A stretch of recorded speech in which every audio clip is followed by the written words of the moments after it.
Now, for what's tipping the scales in the toddler stabbed murder trial, Bionca Ellis accused of murdering 3-year-old Julian Wood and trying to murder his mother, Margot. It happened in a parking lot in a Cleveland area grocery store back in June of last year.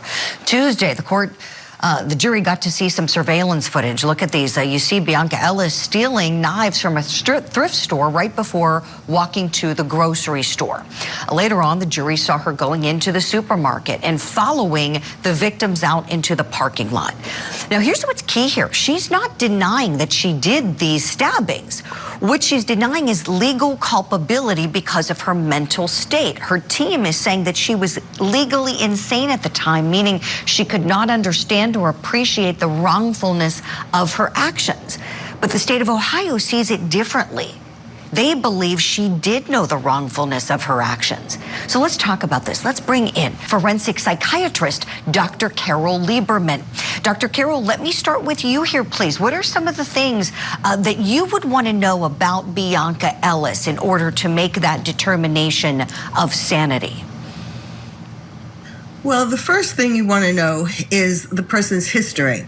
Was she ever was she ever diagnosed with a mental illness?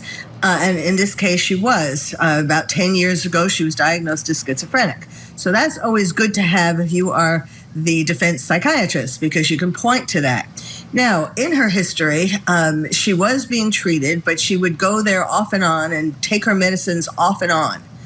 And in the last 6 months before she stabbed baby Julian, her mother had lost track of her, and she apparently was traveling all around from Ohio to California, back to Ohio to Florida to Ohio again, and was off her meds. So theoretically, if someone is schizophrenic and they're off their meds, it is certainly possible, if not likely, that they are in a psychotic state.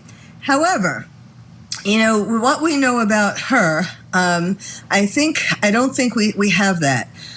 First of all, she bought the knives. There is some degree of intent there.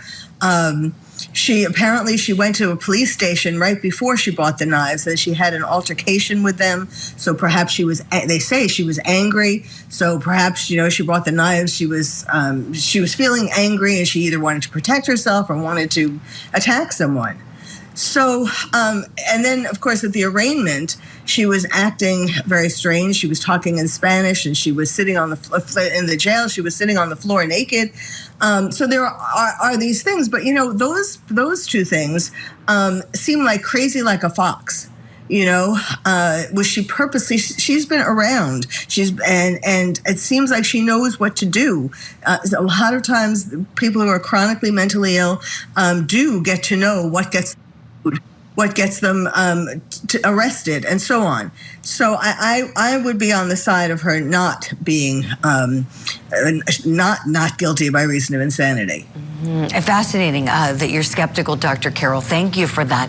As I look at that video, Dr. Carol, I'd love to ask you about something that I raised on the show yesterday. When we see her blatantly walking through that store, and I mean, she's hard to miss. She's very large in stature, and she's got this big 12-inch knife in her hand that she's swinging around. This is a busy store, lots of people.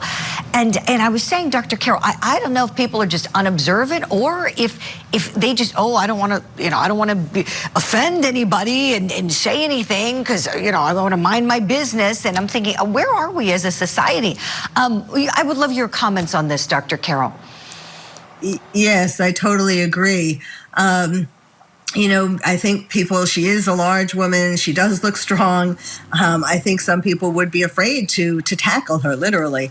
But surely there must have been some security guards in there. That's the sad part. There were possibilities to stop this. Well, first of all, the one thing is that, her mother was very angry at the clinic that she was going to because she wanted them to do more. They can't control her in terms of making her take medication when she's not there. Right. But they said she's not a danger to self or others, so they can't hospitalize her. Oh. So there could have been ways to stop it. Yeah, boy, I wish we had more time. We're out of time. But yeah, this is a great conversation. We'll continue it. Dr. Carol Lieberman, thank you so much.